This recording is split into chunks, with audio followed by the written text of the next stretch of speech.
Welcome, friends. James Corbett here, CorbettReport.com, and in an interview that is being recorded for Solutions Watch here in April of 2025 with Nick Bryant of Epstein Justice at EpsteinJustice.com, which you will remember from our conversation that we had last year on Solutions Watch back in February of 2024 on achieving Epstein justice. Nick Bryant, it's great to have you back on the program. Thanks for joining us. Good to be back with you, James. All right, there is an awful lot going on in the world generally these days, and a lot happening with the Epstein story itself. And I'm sure, as people have seen in the last few days, a pretty big story regarding Virginia Giuffre. Of course, one of the people who was an incredibly important witness and who was talking about what happened with regards to her sexual exploitation at the hands of Epstein and Maxwell, and she has apparently just, committed suicide, or at least that is what we are being told. I don't have any inside details on what may or may not have actually happened there, but I'm wondering if you do. I've been writing an article the last couple of days on Virginia. I got to know her a little bit, and Virginia had a hellish life. She had endured sex abuse at a very young age. And then she was put in foster care homes that she would run away from. She was on the streets like at 12 years old. And I think that she was probably selling herself at that point. And then she met a guy named Ron Eppinger, who was a human trafficker and pedophile. And he confined her to an apartment, and then pedophiles would come in and molest her and leave. I mean, she had to deal with that all day and night. And then Eppinger ultimately was arrested, and she got a job at Mar-a-Lago, which is Trump's resort, and because her father was a maintenance man. And then that's where she had the misfortune of hooking up with Epstein. And Maxwell, it was really Maxwell that reached out to her first. And because Virginia had been through all that abuse, they did not have to train her at all, as they had done other girls. Virginia knew the drill. And it wasn't difficult for them to convert her. And she was part of the inner circle of Epstein for a couple of years. She's on a lot of flight logs to the island, to Europe. She's definitely been part of the inner circle of Epstein. And then she was sent to Thailand. Virginia was reading a book on massage when Maxwell met her. And Maxwell, of course, these predators really know how to prey. Maxwell said that she knew a philanthropist that would put her through massage school. So she met Jeffrey Epstein, and then 2 years later, she met Epstein in 2000. She was 16, I think, 16 or 17. And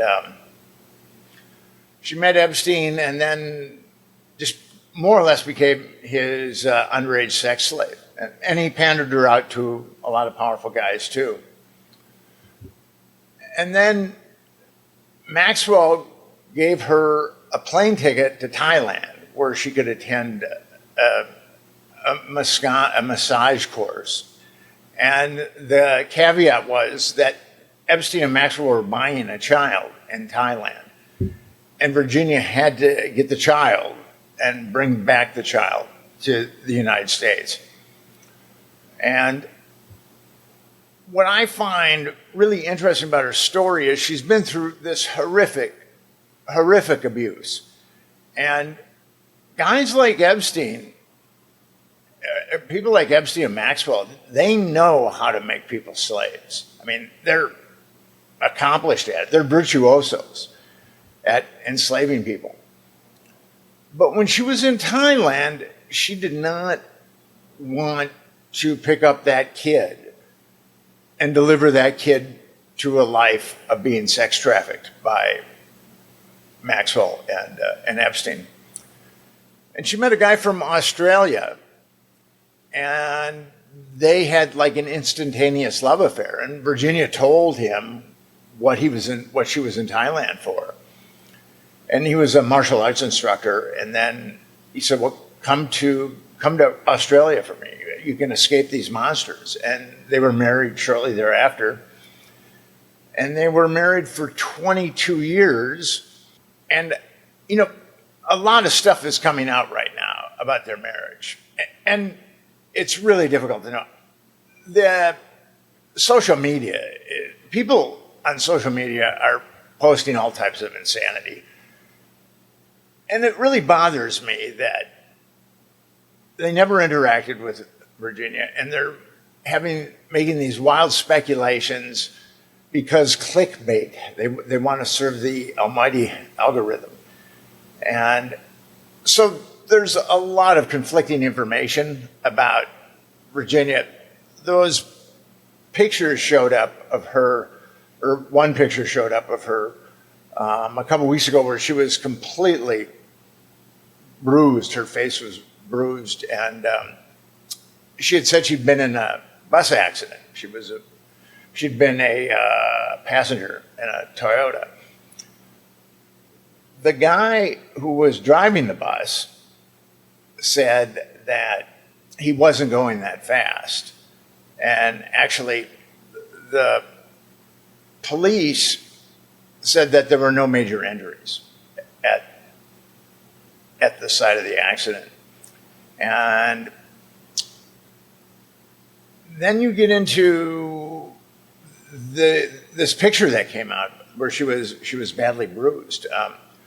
And she said she had 40 days to live. Now, according to her brother said that the doctor said that she had 4 days to live if she stayed in the condition that she was in.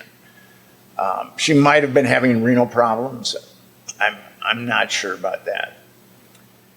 And in February, she had split with her husband and said that he was extremely violent to her. And her husband got a restraining order. And according to her brother, her husband was the one that acted first. That's why he got the restraining order. And then a couple of weeks ago, or about 3 weeks ago, she reportedly violated that restraining order. And then over the weekend, it was reported that she committed suicide. Now, that's a lot of very strange information that I've given you. And I'm trying to get to the bottom of it. But there's so much innuendo now. I really want to be responsible about this. I knew her, I respected her, and she went up. She sued Maxwell for defamation of character. Ghislaine Maxwell said that she'd never met Virginia Giuffre, and there's flight logs where Virginia is next to Maxwell. I mean, so Maxwell threw a number of reptilian lawyers at her, and Virginia took them all on. I mean, and she really named names of very powerful people like Ehud Barak, the former prime minister of Israel, who had a relationship with Epstein, and Les Wexner, the potentate of L Brands, who definitely had a relationship with Epstein. And she named a number of other people too. And then she went after Prince Andrew with that famous picture now where she's standing next to Prince Andrew. And Prince Andrew said that it was photoshopped, but no one's been able to prove that it was photoshopped. And Prince Andrew's mom apparently bailed him out to the tune of $12 million for that. So Virginia was taking on the world. And when I met Virginia, I met her on Twitter, and the Maxwell trial was approaching.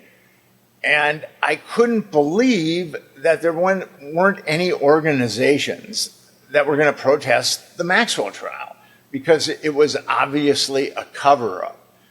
No one else, she was indicted on 3 different conspiracies, and no one else was indicted. And And actually, the witnesses that were called, I didn't know this at the time, but I knew it was a cover-up. The witnesses that were called had only been, there were four, they'd only been molested by Maxwell and Epstein. And the U.S. attorney, Andre Williams, who oversaw that trial, is a very dirty guy. And he went on to cover up Diddy during a grand jury. I mean, he could have indicted Diddy on a number of counts, including there were 5 lawsuits against Diddy. 2 of them involved the sexual assault of minors. And then one of the hip-hop producers that was suing Diddy said that Diddy was constantly trafficking children. And Damian Williams was the guy that oversaw the Maxwell trial and oversaw the Diddy grand jury. And the Maxwell trial was carefully choreographed. And I put together a protest. There were a number of anti-trafficking organizations that signed on to my protest. And Virginia saw that I was putting on a protest, and we kind of coalesced and started exchanging emails. And I was speaking, the National Center on Sexual Exploitation puts on annual summits, and I was speaking at a summit that year. And I think it was the National Center asked me to ask Virginia if she wanted to speak, and Virginia said definitely yes. And she was going to build like a state-of-the-art rehab in Florida for people that had been trafficked and sexually abused as minors. She also wanted to start an anti-trafficking NGO. So she had grand plans. And then at a certain point, about 4 or 5 years ago, she disengaged from me and a lot of other people. I mean, just about everybody. She was going to start the rehab with another Epstein victim, and she disengaged from that Epstein victim. And that was it. There was no more communication. So we never really knew what happened to her. She just all of a sudden, like, cut everybody off. And Epstein victims and people that had befriended her and also me. And I shot her a couple of emails, but she never returned them. And I figured, well, she'll return them, when she wants to. I don't push survivors of sexual abuse, and she was definitely had horrific abuse. There's 2 arguments that can be made. She had divorced, her husband had gotten custody, and the wheels could have been coming off for her. I'm not a psychiatrist or a psychologist, nor have I played a psychiatrist or a psychologist on television. But I actually wrote a book, or contributed a chapter to a book about dissociation that was edited by psychiatrists and psychologists. So, because I've been in this world for 23 years researching child sexual trafficking, I've learned a lot about dissociative identity disorder. And I think it would have been nearly impossible for her not to have dissociative identity disorder. And people can function very well with dissociative identity disorder, but oftentimes the wheels come off in their 30s or 40s, and they reach a point where they can no longer function. Now that's what I think probably happened to Virginia. People are saying that she was murdered without any kind of proof whatsoever. I've not seen any proof whatsoever that she was murdered. And the information that I've just given you, I mean, it's all taken from the mainstream media, and the mainstream media has not been very astute when reporting on Jeffrey Epstein. The mainstream media has been good at digging up salacious dirt about Epstein's clientele, but I'm not aware of one media outlet that's ever called for any kind of justice in the Epstein case. So the information that I'm telling you, I've gleaned from different mainstream media sources, and they've ostensibly talked to law enforcement in Australia, and the bus driver, he was quoted saying that he didn't hit her that fast. And as I said earlier, Western Australia police confirmed that there were, quote unquote, no reported injuries following that accident. We're ultimately left with an enigma. And people that go through serious child sexual abuse, especially at a young age, they've got a high suicide rate. I mean, that's been shown in a number of different studies. Virginia has already named all of her perpetrators. The only thing that I could think of why they'd want to kill her is because out of vindictiveness. So that's where the strange case of Virginia Giuffre stands right now. You lay out very important points there, and let me just add to that. I think we should put on the record that in 2019, she did make that tweet about she will not commit suicide, and if she ever does, it should be questioned. So I think that is relevant, although obviously a lot has transpired in the past 6 years, as you have talked about. And that was, of course, coming at the time of Epstein's arrest, and then impending trial, and then suicide, and then Maxwell trial, etc., when obviously she had important information that hadn't been put on the record yet. As you say, she has now named names, and so the question would be, what would be the motivation for such a murder at this point? Secondly, for what it's worth, I was seeing the mainstream media reporting that the family has issued a statement essentially to the extent that, yes, she did kill herself.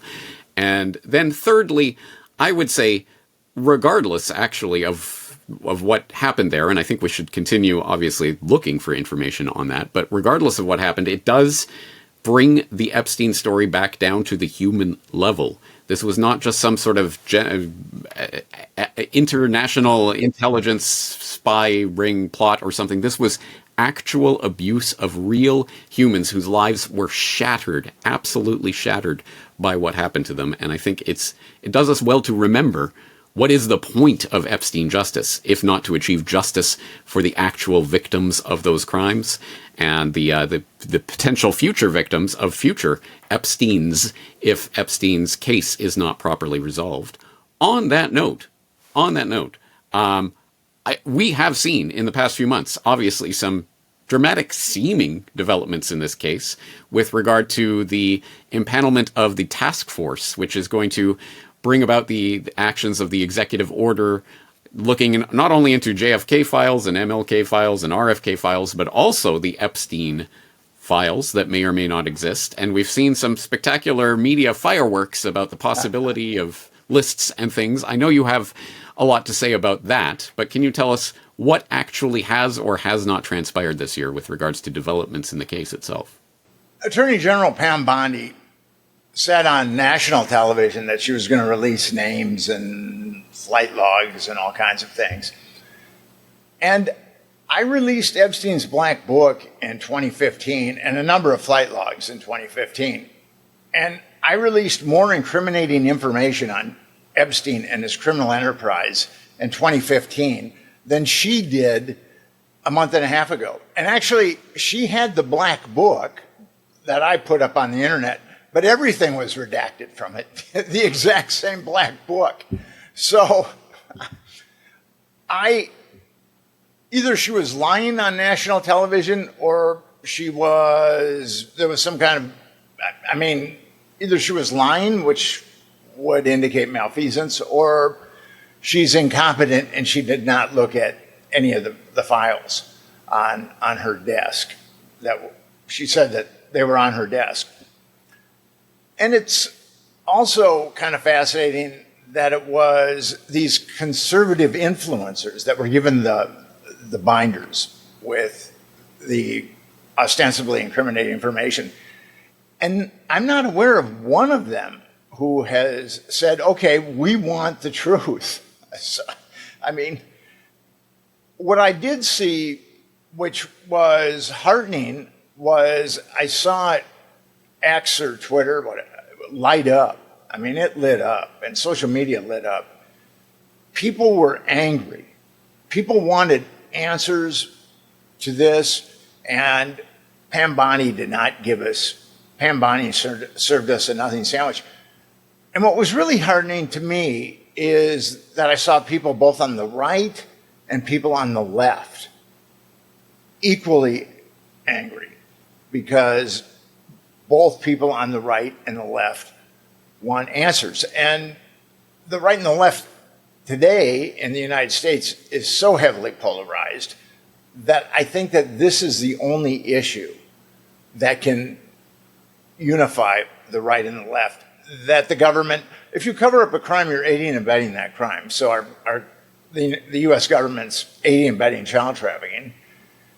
And I think that Americans really, really don't like that. And there's all these perpetrators that have never been prosecuted.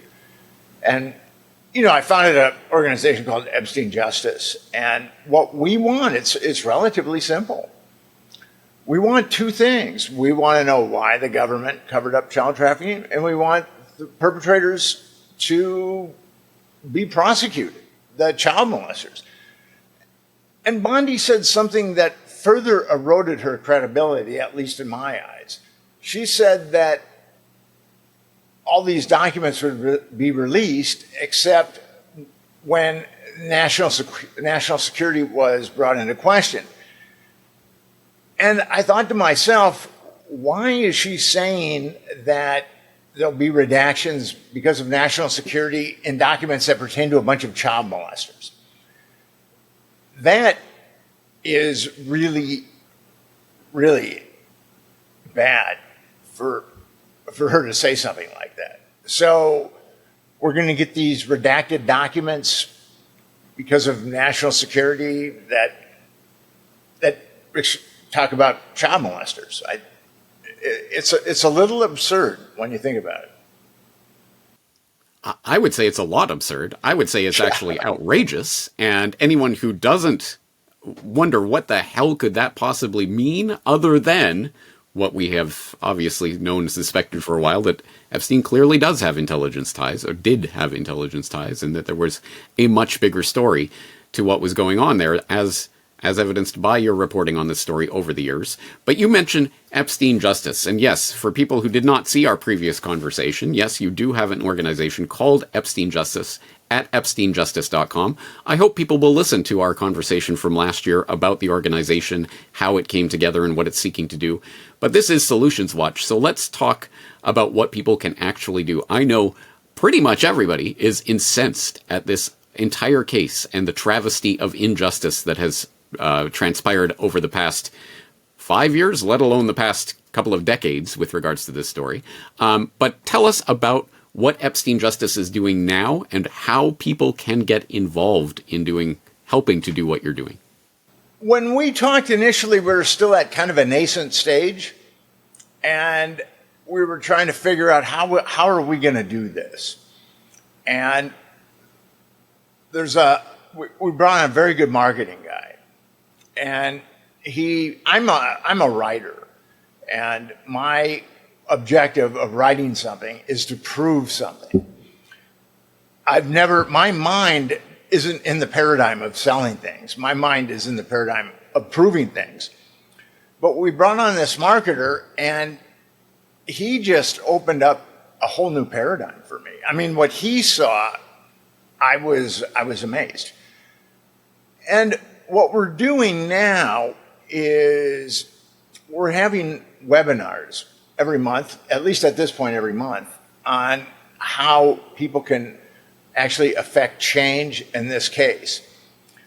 And what we need we want a congressional commission, an independent congressional commission, to look into these allegations and crimes and tell us why the government covered up child trafficking, and we want the perpetrators to be prosecuted. That's what we want. And we're going to require a majority in the House and a majority in the Senate. And last week I talked to the staffer of a senator this senator has been very outspoken about Epstein. And the staffer told me that they're waiting around because Bondi has promised these federal legislators that she's going to deliver. So they're giving her an opportunity to deliver. I personally think, given what we saw last time around, and then her talking about the redactions because of national security, I don't know that she's going to deliver too much, but these legislators want to see what she's going to deliver before they start talking about a congressional commission. But there has been, people talk about like presidential commissions. We've known that there's been a number of presidential commissions, including the Warren Commission, that have been highly corrupt. But there has been congressional commissions that have actually really moved us forward. And although the church hearings were primarily political, what the church hearings disclosed was amazing. COINTELPRO, Operation Chaos, the heart attack gun by the CIA. Yes. Yes, and MK Ultra and the very sadistic mind control program, most of which the documentation was destroyed.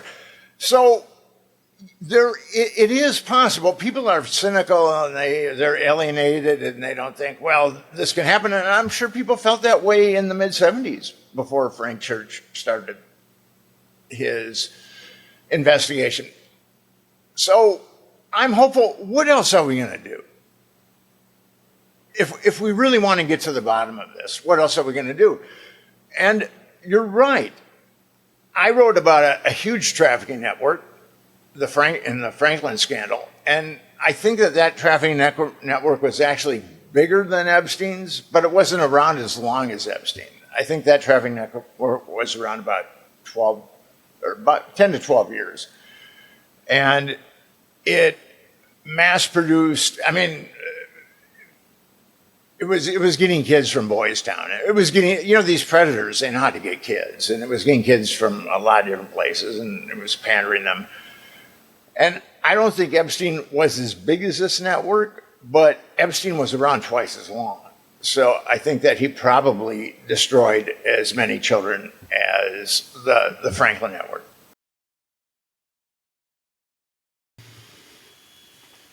Let's talk then about, again, for people, even if you did see our previous conversation and you did go to EpsteinJustice.com, I would suggest, at the very least, go there again, because it is a very different website right now, and it's laid out very effectively, very to the point. Jeffrey Epstein and Ghislaine Maxwell did not act alone, yet no one else was prosecuted. You have felt helpless to fight these sex traffickers until now. And it gives a 4-point, here's how you can help. Number 1, join the movement. Number 2, attend a pressure campaign training. Number 3, check your representatives. And number 4, give to the fight for justice. And I will invite people to explore those points on their own, but let's dwell a little bit on number 2, attend a pressure campaign training, which invites you to join Nick Bryant, the investigative journalist who uncovered Epstein's Black Book, for a high-impact, no-cost live Zoom training that equips you with the truth and the tools to take action. Inside intel, actionable takeaways, live Q&A. Tell us about that training and what goes on there. We're training people how to be activists in this area. And we've got a picture of every U.S. legislator, representatives, and congressmen. And the ones that are uncommitted are in red, and the ones that are committed are in green. And our goal is to start putting pressure on these legislators. And we've got a form letter that people can send to the legislators that represent them. If they could go Idaho, and everyone in Idaho, every representative and senator in Washington D.C. from Idaho will get that form letter. Or if people want to send form letters to every congressperson, they can use that software to send form letters to every congressman. And then we're advising people to call after they send these letters. Call their representatives. And it's also very important to get on the mailing list of these representatives to know when they're going to do town halls, and to ask them in front of everybody if they would say yes to an Epstein commission. And I was actually, there was a U.S. or a New York representative. He's a U.S. representative, but he's from my district in New York. I live in New York City. And I went there last week. He was having a town hall, and I went there last week with a good friend of mine, and he was going to shoot the representative as I was asking him the question. But I think he's a Democrat, and Democrats are a little freaked out. So the line was about 2 blocks long, and probably 5% of the people that were there got in, and I did not. But that's another tactic. Also, we're going to put pressure on social media too. We're going to pick out certain representatives and then send the word out on social media that let's go after their Facebook page. So we've got a number of things that people can do now. Whereas before, we wanted a congressional commission, but we just didn't. We had a petition, and we had a mailing list, and we were hoping that people would become motivated, but we weren't really. None of us had ever started a 501c3, and this is actually to start a 501c3 on Epstein, to get justice in the Epstein case. A lot of people are afraid of that. We were going to have a fundraiser in a church, and I went to the church, and I was dressed like a upstanding citizen, and they showed me the space, and I said, well, yeah, this space will work. And then all of a sudden, I went there the next time, and the woman said she didn't want any problems. I said, problems? I mean, we're a nonviolent anti-trafficking organization. What problems are we going to cause you? And that's happened to us. That's not the only time that's happened to us. So people, it's kind of disheartening in a way that that Christianity is about the sacrosanct of children. Their innocence is sacrosanct. And there's a number of passages in the New and Old Testament about the preservation of children's innocence. So these churches there's been 2 churches that have reneged on our fundraisers, which I find a little mind-boggling that they would do that. And it kind of really shows you where our society is at. It's mind-boggling, isn't it? Because if there, as you say, in the incredible left-right polarization that's going on right now, and everything is some political fight, this really does seem like the one issue that everyone can agree on. And yet, there are people who are afraid of it. And that speaks volumes as to the place that this particular subject has in our society right now. It is incredibly important that there are organizations like yours out there that are continuing to advocate for the victims and to try to bring actual justice to this case. So once again, I hope people will go to EpsteinJustice.com. And once they do so, how do they sign up for this virtual training seminar? All you have to do is put your name and email in, and you'll get an email back pretty quickly telling you the next step to take. So Excellent. yeah, we've come light years since you and I first talked last year, and you had touched upon this. I know. I wrote a book about the Franklin scandal. I knew about the Epstein trafficking network in 2012, but I also know of a number of other trafficking networks. I'm kind of a lightning rod. People email me just about every day talking about they were trafficked here and trafficked there, and I think some of them are crazy, but some of them are really well-meaning and they want justice. And in a lot of those cases, they're saying they were in a network that was protected by law enforcement. And we've seen that with the keepers which was about the nun that was murdered because she was going to blow the whistle on some pedophilic priest. And I think that network was the epicenter was Baltimore, but I think it went up and down the East Coast. And then there's Francis Sheldon of Fox Island. He had an island in Lake Michigan that he would fly kids into, and he was a very wealthy person. And his buddies and him would molest the kids and make child pornography. And there's a book called The Snow Killings, and some of the people in that network started killing kids. I mean, people do get violent. And actually, Virginia told me about a politician that got very violent with her, put her in the hospital for 3 days. And there was a task force that was formed because of there were 4 kids that were definitely the product of these people. And a task force was formed, and no one was arrested. I mean, no one was. At least you would grab guys off the street and give them the 3rd degree and see whether or not they talked. But they didn't arrest a single individual. And the guy that ran it, he eventually went to Amsterdam, and then he ended up owning an orphanage in India. And nothing.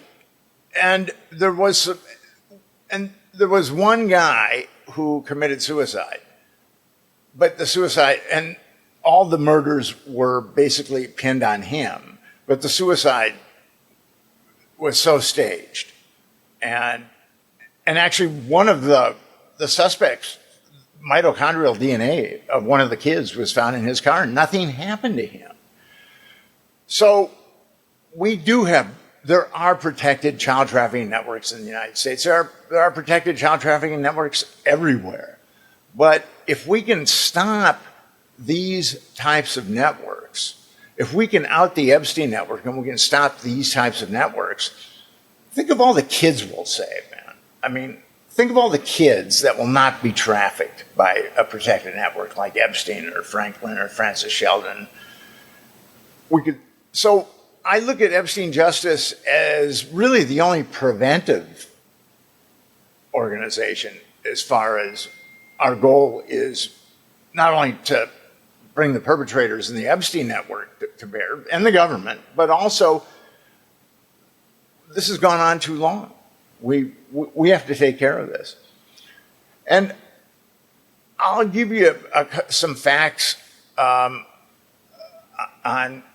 what we're up against and on the necessity of Epstein Justice. According to the Centers for Disease Control, 25% of underage girls and 5% of underage boys have been molested.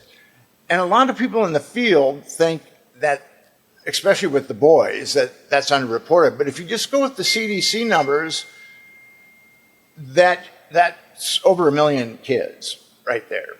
And over 50 million Americans that have been molested as kids.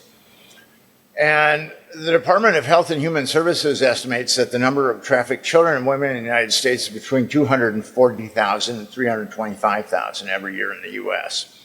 Now, here's where it gets, you talked about mind-boggling. So, the Department of Health and Human Services, an organ of our government, says that 240,000 to 325,000 women and children are sexually trafficked every year in the U.S. According to the Bureau of Justice Statistics, only 523 individuals nationwide were convicted of sex trafficking in 2023. And although there are millions of images of child rape material infesting the internet, according to the U.S. Sentencing Commission, only 1,408 individuals in the U.S. were convicted of crimes entailing child rape material in 2023. So a fraction of 1% of these criminals get convicted, and that's very similar to Epstein. If you look at what Epstein did, and all the kids and all the perps and the people that facilitated that, the guys that flew the planes, the guys that drove the limos, if you look at all the people that were part of that network, only Ghislaine Maxwell was convicted. So that is less than 1% of the people that were involved in the Epstein network, which is consistent with these figures.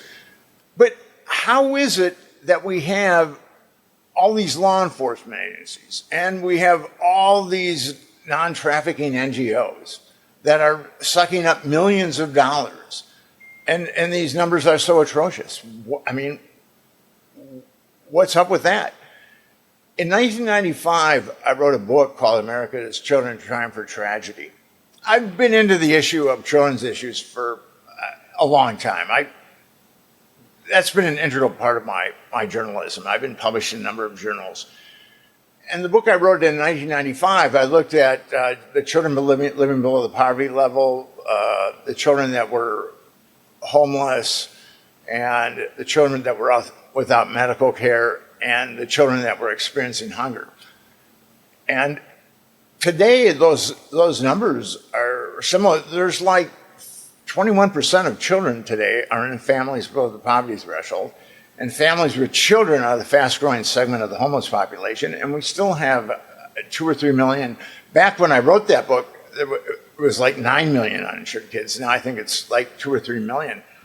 But if you start superimposing trends, in that book I used a study by Dr. Greg Duncan from the University of Michigan, and he found that if a child is born at a low birth weight, which is generally because the mother didn't have prenatal care, which is generally because she didn't have health care insurance, and they're subjected to 5 years of continuous poverty, then if they're white, their IQ is going to be 90, and if they're black, their IQ is going to be 85. So, and these trends that I talked about in 1995, that I wrote the book about, they're still happening. I mean, and before I even got into like child trafficking and all this crazy stuff that I've been writing about since 2002 to 2003, I'd always felt that America put a lot of money where, didn't put any money where its mouth was when it came to protecting children. I mean, and what I wrote about in America's Children Trying for Tragedy was kind of like a wholesale destruction of children. And what we see with Epstein and Franklin is a retail destruction of children. And where there's a wholesale destruction of children, there's going to be a retail destruction of children. You raise so many important points, but one of the perhaps the most important, at least for the purposes of this conversation, is that I think there has been a concerted effort to instill learned helplessness in the public. Oh, what can you do? Nothing's going to change. What does it matter? Just go quietly and just shut up about it. I think that is part of a longer-term psychological operation that's been played against the public precisely to defang them, precisely to make them go away and stop talking about these issues. So it is very, very good to have organizations that will not stop talking about them and that will continue to raise them. As I say, people can go to epsteinjustice.com for more information about what you are doing and how they can get involved in that. And correct me if I'm wrong, but your personal website is nickbryantnyc.com? That's me. I live right in the heart of New York City. I live 4 blocks away from Times Square. So, all right. For better or for worse, in sickness and in health. Well, there you go. Well, at any rate, people can go there to find out more about your books that you've cited here and your previous reporting. I think that will do it for today's conversation, unless you think there's anything that we didn't cover that you wanted to touch on. Well, the Justice Department allocated $90 million to combat all types of human trafficking in fiscal year 2023. And as I said earlier, just the number of sex trafficked and trafficked women, sex trafficked children, sex trafficked women is somewhere between 240,000 and 325,000, which people in the field think is kind of an underestimation. But anyway, the Department of Justice allocated $90 million to fight all types of human trafficking in fiscal year 2023. In 2024, an estimated 9,620 cases of pediatric cancer were diagnosed for children under 14 years old. And the National Institutes of Health allocated $272 million for pediatric cancer. And that really shows that kids that have been trafficked have been given short shrift for decades. And this is something that we're going to have to, we're going to have to get our government to stop covering up child trafficking or facilitating it. And we're going to have to start spending more money on our children. And after I wrote America's Children Triumph Tragedy, the conclusion that I came to is children don't vote. So not a lot of resources have to be allocated to them. Politicians aren't going to get any votes from children. It's pretty shocking the way that I think our society treats children. Let's do something to change that, and let's all think about ways that we can contribute to that overall societal change. I think that'll do it for today. Nick Bryant, EpsteinJustice.com. Thank you very much for your time. Thank you, James. Have a good night.